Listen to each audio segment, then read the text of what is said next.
Salut à toi et bienvenue sur cette nouvelle vidéo étude de cas. Aujourd'hui on va parler du cas de Laura, 34 ans, une jeune femme qui ment, qui vient tout juste d'avoir le déclic et qui a écrit un peu plus que la première étude de cas si tu l'as déjà regardée, qui a donné un peu plus d'informations, donc on va pouvoir aller un peu plus loin. Elle a surtout de la culpabilité, voilà, en faisant ce qu'elle fait, et elle a besoin d'arrêter ça le plus tôt possible. Donc si tu n'es jamais tombé sur ce type de vidéo, déjà bienvenue sur cette chaîne, bienvenue sur cette vidéo. Je m'appelle Cory, je suis coach de vie, coach de couple et surtout spécialiste de l'arrêt du mensonge, et je t'accompagne dans ta vie à arrêter de mentir, à rétablir tes relations avec tes proches, notamment dans les couples parce que c'est souvent là qu'il y a le plus de mensonges. Et dans ces vidéos, je prends des témoignages que j'ai eus tout au long de ces 6 dernières années de travail avec les personnes qui veulent arrêter de mentir.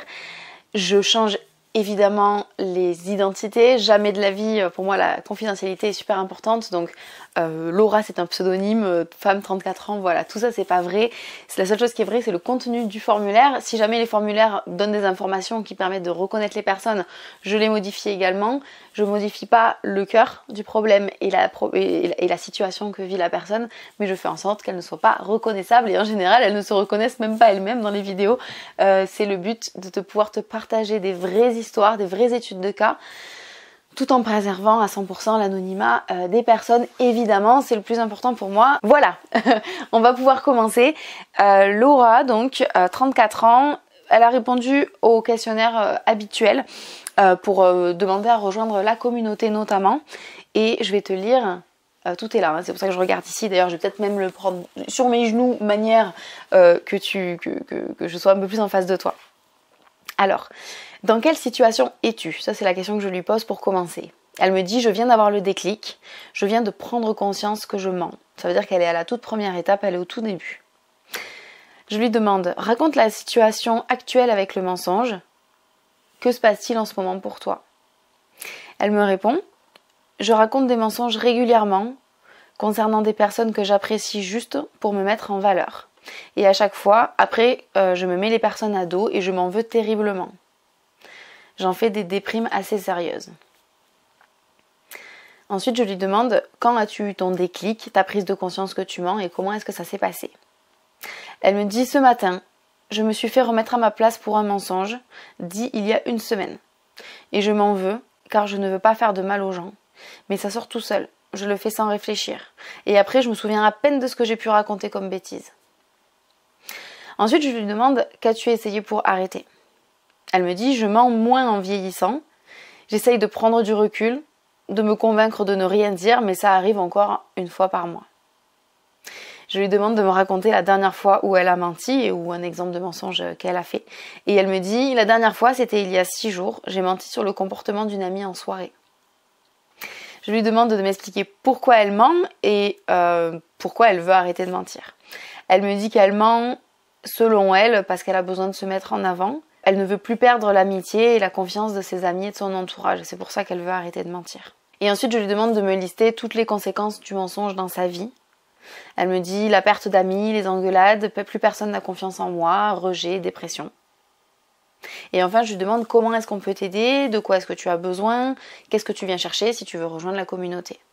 Et là, elle dit, j'ai besoin de comprendre pourquoi je fais ça, j'ai besoin d'un cadre et surtout de me sentir moins seule sur cette pathologie. Voilà pour le questionnaire qu'a rempli Laura. J'ai plein de choses à dire.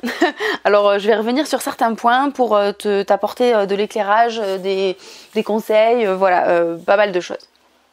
Donc déjà, elle vient tout juste d'avoir le déclic, ça s'est passé le matin même du questionnaire. Alors on verrait là aujourd'hui au moment où je filme, on est en 2024, elle a rempli ce questionnaire, je crois, ça devait être en 2020 peut-être, donc vraiment ça fait des années. Mais en tout cas, au moment des faits, quand elle a rempli, c'était tout juste, ça venait d'arriver. Et en réalité, c'est le meilleur moment pour se lancer, pour entamer les démarches de coaching, de formation. Parce qu'on vient tout juste d'avoir le déclic, il y a comme cette prise de conscience qui prend toute la place et qui nous donne la motivation il y a comme une énergie de déclic qui vient nous donner la motivation pour mettre en place des choses. Donc c'est super qu'elle ait profité directement de ce déclic pour demander à rejoindre la communauté et pour rejoindre la formation pour comprendre pourquoi je mens. Elle nous dit: je raconte des mensonges régulièrement concernant des personnes que j'apprécie juste pour me mettre en valeur. Et à chaque fois après, je me mets les personnes à dos et je m'en veux terriblement. Donc on voit qu'elle est absolument pas d'accord avec le fonctionnement qu'elle a. Et c'est certainement ton cas aussi. Le but de ces études de cas, c'est que tu puisses te reconnaître dans le discours des personnes. C'est certainement ton cas aussi. La plupart du temps, quand on utilise le mensonge, c'est quelque chose d'assez inconscient. Et en réalité, nous, la personne consciente derrière, elle n'est pas d'accord avec ça. Et elle se rend compte qu'elle le fait pour se mettre en valeur. Alors certainement, il y a une mauvaise estime de soi derrière, des blessures, des peurs, etc. Tout ça, on le travaille en coaching dans le programme Enfin Moi qu'on fait toi et moi. Et à chaque fois, elle se met les personnes à dos. Évidemment, si les personnes se rendent compte de ces mensonges, forcément, ça crée des conflits. Et ensuite, elle se met les personnes à dos et elle s'en veut. Donc là, il y a de la culpabilité. C'est une émotion qui est très importante et très intéressante, mais qui aussi peut complètement foutre en l'air un travail sur soi si elle n'est pas travaillée correctement. Et clairement, la culpabilité, c'est chouette de la travailler en coaching pour pouvoir bien la comprendre, l'appréhender et la faire... la rendre utile, on va dire. Toutes les émotions sont utiles, importantes, valides, ok, mais c'est important de les comprendre pour pouvoir en avoir les bénéfices. Elles servent à quelque chose, les émotions, même les plus pourries, même les plus douloureuses. Par contre, c'est important de bien les comprendre pour pouvoir les intégrer et en tirer les bénéfices. Et c'est le cas vraiment pour la culpabilité. Et après, elle nous dit: je fais des déprimes assez sérieuses. Ça aussi, je pense que tu arrives à te reconnaître dans ce discours. Ça flingue le moral, le mensonge. Vraiment, ça nous fait vraiment beaucoup de mal. Alors, évidemment, ça fait beaucoup de mal aux personnes à qui on ment, c'est clair. Mais avant tout, avant de mentir aux autres, c'est parce que nous, on se sent pas bien. Et qu'il y a une part de nous qui joue contre nous pour sortir quelque chose qui est faux. Et c'est clair que ça crée ensuite des déprimes. La culpabilité, le fait de s'en vouloir, de se rendre compte que tu perds des amis, que tu fais ça parce qu'en fait tu te sens mal, forcément ça déprime complètement et ça devient un cercle vicieux. Plus tu te sens mal, plus tu vas mentir, plus tu mens, plus tu te sens mal et tu n'arrives pas à t'en sortir. C'est pour ça que le plus tôt possible, il faut venir dans les formations et se faire coacher pour arrêter ça tout de suite. Dans la question d'après, elle nous dit que ce matin, elle s'est fait remettre à sa place pour un mensonge d'il y a une semaine et elle nous dit: je n'en peux plus, car je ne veux pas faire de mal aux gens, mais ça sort tout seul, je le fais sans réfléchir. Ça, je te fais référence aux vidéos qui parlent des mensonges réflexes. C'est un réflexe de mensonge. C'est quelque chose qui se fait automatiquement avec notre fonctionnement interne. Et c'est totalement décourageant et démoralisant parce que c'est pas ce qu'elle veut. Elle s'en mord les doigts. Certainement, elle n'arrive pas à dormir la nuit à cause de ça. Elle est en dépression à cause de ça aussi, ou en tout cas en grosse déprime à chaque fois. Et pour autant, il y a quand même un mécanisme qui vient jouer contre elle. C'est pas ce qu'elle veut, mais ça sort tout seul. Et ça, c'est ce fonctionnement-là qu'on apprend et qu'on appréhende dans la formation, comprendre pourquoi je mens. C'est là-dedans qu'il y a les solutions. Donc si tu te reconnais dans le cas de Laura, tu sais très bien que cette formation, elle répond à ça. Donc n'hésite pas à la rejoindre, tu peux cliquer dans le lien en description. Le premier lien, ce sera le lien de cette formation qui permet de venir comprendre pourquoi on fait ça, comprendre le mécanisme pour pouvoir arrêter ce système automatique de mensonge réflexe. C'est vraiment comme ça qu'on fait pour le défaire. Et après elle dit: je me souviens à peine de ce que j'ai pu raconter comme bêtise. Et ça, c'est normal aussi. Tu sais, quand tu mens, c'est parce qu'il y a une part de toi qui est terrifiée. Il y a une part de toi qui est vulnérable et qui est terrifiée, qui est peut-être traumatisée. Des fois, les mensonges partent d'un traumatisme. Il n'y a que toi qui sais ce que tu as vécu, si c'est un traumatisme ponctuel ou si c'est juste un mal-être général. Mais en tout cas, ça part de quelque chose qui est d'une part à l'intérieur qui est vulnérable. Et il y a une part de protection qui vient proposer une stratégie de contournement pour éviter de souffrir. Un peu pour protéger là. Oh, qu'est-ce qu'on va faire pour protéger? Ou on va mentir, ça sera bien, comme ça on nous laissera tranquille. C'est une stratégie de défense qui se fait automatiquement. Qui dit par vulnérable, qui dit par traumatisé, dit protection. Qui dit protection dit mensonge pour toi, mais ça peut aussi être amnésie. Je te donne un exemple. Quand tu as un accident, quand une personne a un accident très très grave sur la route, la plupart du temps, face à un choc émotionnel important, il y a une perte de mémoire. Ça, c'est un circuit de protection qui est dans notre cerveau, qui est dans notre fonctionnement, pour ne pas souffrir face à quelque chose qui semblerait être presque insurmontable. Le cerveau va couper la mémoire. on s'en rappelle pas, blackout, trou noir total, ça permet de se protéger. Alors en réalité, on survivrait, tu vois, on survit à tout ce qu'on peut voir, évidemment, on survivrait, mais il y a une part de nous qui pense que c'est tellement violent qu'on ne pourrait pas s'en sortir, c'est pour ça qu'il y a une amnésie.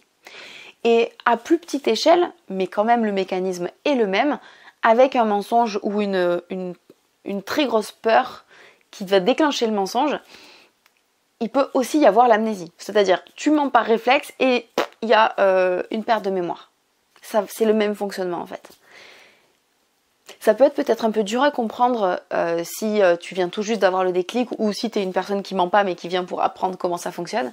Mais c'est vraiment la même chose. Il faut que tu t'imagines que quand une personne a ce fonctionnement-là de mensonge, c'est parce qu'elle est terrifiée. D'accord ? Elle est terrifiée. Imaginons, je sais pas moi, t'as la phobie des migales. C'est ma phobie, par exemple. Sarigny, on n'est pas copines, nous, toutes les deux. Moi, si tu me mets face à une migale là qui marche dans mon salon, je vais juste... en fait, j'ai déjà réagi à ça. Alors, c'était pas dans mon salon, mais c'était dans un lieu où il y en avait dans des terrariums. C'était horrible. J'ai juste hurlé. Je me suis tétanisée et j'ai eu une perte de mémoire. J'ai eu une perte de notion du temps, de notion de repère et une perte de mémoire. À un moment donné, ma mémoire s'est coupée entre le moment où j'ai vu la bestiole et le moment où, en fait, j'avais traversé une pièce et j'étais partie. Ça, là, je me rappelle pas. Il y a eu un truc qui s'est coupé. Parce qu'il y a vraiment une terreur, quoi. Quelque chose qui fait vraiment peur. Et qui est incontrôlable. Hein. Si j'avais pu m'éviter de hurler en plein milieu des gens, je me serais évité ça. Mais bon, j'ai pas... Il n'était pas censé y avoir de bestioles à 8 pattes et il se trouve qu'il y avait une merveilleuse et magnifique tarentule. Bon voilà, c'est comme ça. C'est la même chose en fait avec le mensonge. Tu te retrouves en soirée, t'es pas prête à te taper Tata Jacqueline qui te pose une question super déplacée ou j'en sais rien, ou tu es face à ton cousin je sais pas quoi qui a tout réussi dans sa vie, qui a l'air tellement sûr de lui, qui est parfait, qui est machin et toi tu te sens comme une merde, et ben ça vient créer le même choc émotionnel. Il va peut-être y avoir une réflexion, tu vas avoir honte ou très très peur, tétanie, réflexe automatique, c'est pas toi qui choisis, il y a un mensonge qui se dit et en même temps ta mémoire se coupe. Si tu veux, au niveau des émotions, c'est la même chose qui se passe, que ce soit un accident de voiture, une grosse araignée ou une situation qui te fait peur et qui te met mal à l'aise en société. C'est le même fonctionnement. Donc c'est pour ça qu'elle dit et après je me souviens à peine de ce que j'ai pu raconter comme bêtise. Et c'est là où ça rend le processus tellement compliqué parce que si tu te rappelles pas de ce que t'as dit, tu peux pas rester cohérent avec tes mensonges et tout et tu finis par te faire démasquer. Et c'est là où tu te tapes la honte, où tu perds tes proches parce qu'ils se rendent compte que t'as menti. Donc c'est vraiment très important, dès que tu as le déclic pour arrêter de mentir, de venir tout de suite faire les exercices, de venir mettre de la conscience là-dessus pour arrêter le plus tôt possible. Parce que ça te met vraiment dans des situations tellement douloureuse et tellement désagréable que tu finis finalement par ne plus aller au rendez-vous avec les gens, ne plus faire des anniversaires ou des soirées ou de je sais pas quoi, de peur de te retrouver dans ces situations et ça finit par t'isoler, tu finis par te replier sur toi, ne plus oser parler, ne plus oser voir des gens pour ne plus mentir et c'est pas une solution. Pour l'avoir fait pendant des années, si seulement j'avais existé avant pour me proposer à moi-même ces solutions, je l'aurais fait parce que vraiment, ça m'a fait perdre des années de vie, des années de confiance en moi et d'estime de moi dans lesquelles je pensais juste que je valais rien et qu'il valait mieux que je ne voie personne et que personne ne me côtoie. C'est pas vrai, hein, mais c'est ce que je croyais à l'époque parce que je m'en sortais pas avec ça. Donc ne reste pas dans cette pensée, il y a des solutions, il y a plein de solutions, c'est pas si compliqué, ça prend pas tant de temps que ça. Je veux dire, au maximum, t'en as pour quelques semaines pour désengrainer le truc et puis arrêter complètement de mentir. Avec le coaching, ça va vraiment très très vite. Et la première étape, c'est la formation Comprendre pourquoi je mens, dans laquelle tu as aussi accès à la communauté, évidemment. Encore une fois, c'est le premier lien en description. Je poursuis avec Laura. D'ailleurs, tu vois, pour faire le lien avec ce que je venais de dire, elle a dit « je mens moins en vieillissant ». J'essaye de prendre du recul, de me convaincre de ne rien dire, mais ça arrive encore. Bah oui, parce qu'en fait, te convaincre de rien dire, c'est la partie consciente. T'es là en mode « ah, c'est pas bien, il faut pas que je le fasse, je culpabilise trop, j'ai pas envie de faire souffrir les gens, je suis pas comme ça, je vais plus mentir ». Ça, c'est conscient. Mais là, par inconscient, tu l'as pas contacté, t'as pas travaillé avec elle. Donc forcément, bah, ça continue, ça revient. T'arrives à tenir hein, avec la volonté.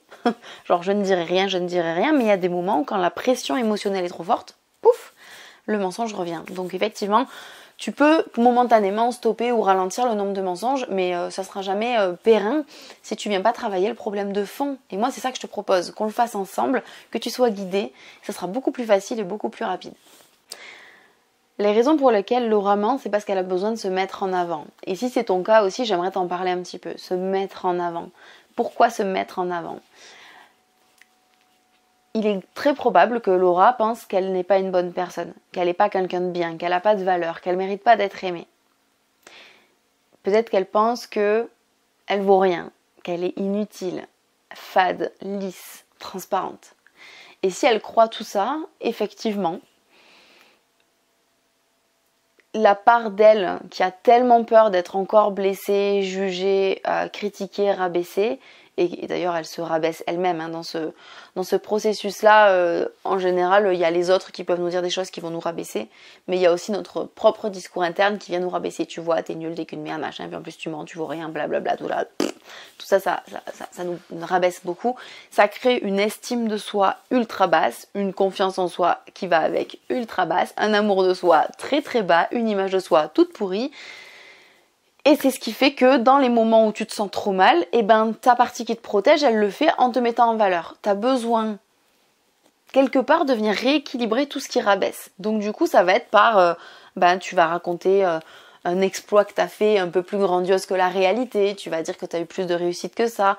Tu as peut-être fait des études, mais tu n'es pas allé jusqu'au diplôme, mais tu vas dire que tu as été diplômé. Enfin voilà, ça peut être, c'est des exemples, tu vois, de venir enjoliver, rajouter, améliorer, se mettre en valeur, se la péter un peu. Ouais, moi aussi t'as vu comme je suis trop bien parce que machin. Ça là, c'est pas juste parce que t'es une personne complètement imbue d'elle-même, pas du tout. C'est parce que tu te dévalorises tellement que le processus inverse qui vient équilibrer, hein, parce que la vie, le corps, tout est fait pour être dans l'équilibre, va chercher à venir gratter comme ça pour récupérer de l'amour en fait. Toi, tu te leurres pas, tu sais très bien que tu crois être nul. Tu l'es pas, hein, t'es pas nul du tout, hein, mais tu en es persuadé, toi, donc tu te leurres pas. Par contre, dans le mensonge, ça vient permettre que les gens autour de toi qui t'écoutent raconter des histoires un peu arrangées, voire beaucoup arrangées, et ben ils vont s'intéresser à toi. Ça va être waouh, extraordinaire, mais c'est génial, mais quelle force tu as eu, mais c'est tellement trop bien.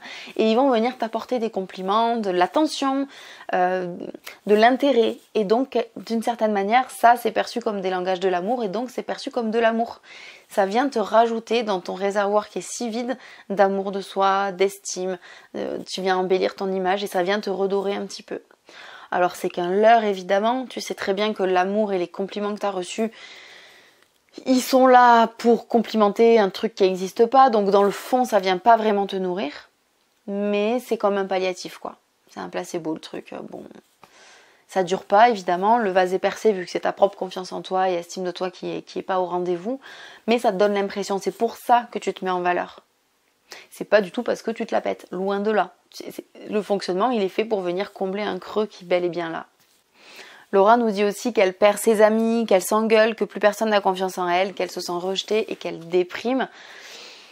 Ça, c'est des conséquences assez classiques et c'est pour ça que dans l'accompagnement que je fais, dans le coaching, on travaille beaucoup sur le relationnel en fait, sur ton rapport à l'autre, comment tu interagis, comment tu vas dans le conflit, comment tu peux régler ça, comment tu peux communiquer authentiquement. On va beaucoup là-dessus parce que c'est le meilleur moyen de régler le problème. Alors, il y a le problème de fond, mais une fois que tu as arrêté de mentir, tu es toujours en conflit avec les gens qui pensent que tu continues à mentir. Donc, c'est pour ça qu'il y a une grande partie de communication, de se disputer correctement, de venir comprendre l'autre et lui amener l'explication du changement que tu as opéré, etc.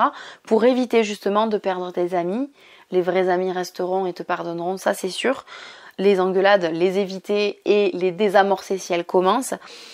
Plus personne n'a confiance en toi, ça se recrée et moi je t'accompagne dans le coaching pour le faire. Et puis le sentiment de rejet et de dépression, ça on en parle aussi. Donc c'est pour ça que le coaching ne parle pas que du mensonge en tant que tel, mais aussi de toutes les conséquences que ça a dans ta vie, dans tous les domaines de vie. Que ce soit au travail, avec tes amis, ta famille, tes enfants, etc., etc. Et enfin, pour en finir avec l'étude de cas de Laura, elle voulait comprendre pourquoi elle fait ça. Et si toi aussi tu as besoin de comprendre pourquoi tu fais ça, sache que Laura, ce qu'elle a fait, c'est qu'elle a rejoint la formation Comprendre pourquoi je mens, qui répond à cette question. Je t'invite aussi à venir dès maintenant nous rejoindre.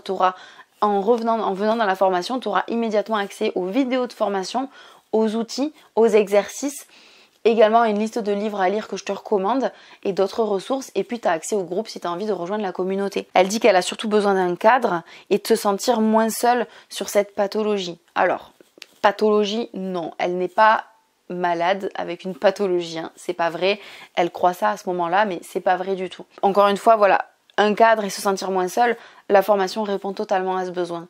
Mais je reviens quand même sur le mot pathologie, ce n'est pas une maladie que tu as. La seule maladie qui est liée au mensonge va être la mythomanie. Mais la mythomanie, c'est un trouble psychiatrique, une maladie psychiatrique, une pathologie psychiatrique qui implique que tu ne te rendes pas compte de ce que tu fais. Que tu sois dans une telle psychose que tu ne sais même pas que tu mens. Toi, entre toi et toi, tu mens pas. Tu lui dis ce que tu crois être vrai. Par contre, ce que tu crois être vrai n'est pas vrai. Voilà, là, tu serais dans quelque chose de l'ordre de la mythomanie. Dans le cas de Laura, elle est tout à fait consciente qu'elle ment. Elle déteste ça. Elle essaye d'arrêter. Elle est en méga conscience. Elle déprime de ouf et elle vient faire la démarche pour regarder les vidéos, lire les articles de blog et puis demander à rejoindre les formations, les coachings, etc. Donc elle est en conscience. Hein. Donc c'est pas une pathologie, c'est pas une maladie. C'est un trouble. C'est quelque chose qui se crée au niveau des émotions et de l'ego. Ça vient se travailler très facilement en coaching. Il suffit juste de nous rejoindre dans la formation et dans les programmes. Donc si tu t'es reconnu dans l'histoire de Laura, j'aimerais bien que tu m'écrives en commentaire sur quel point tu t'es reconnu et quels sont les conseils que j'ai pu donner ici et les explications qui t'auront aidé. N'hésite pas à t'abonner sur la chaîne parce que je vais faire d'autres études de cas qui vont reprendre des situations un petit peu différentes et complémentaires pour pouvoir vraiment t'aider dans tous les aspects. Et si tu as besoin de comprendre pourquoi tu fais ça, d'être soutenu, d'être guidé, de peut-être rejoindre le groupe et d'avoir une formation que tu peux faire à ton rythme avec tous les outils pour comprendre ce mécanisme et le défaire pour arrêter de mentir, le lien est dans la description. Je te souhaite une très très belle journée, je t'embrasse et je te dis à très vite dans une autre vidéo. Ciao!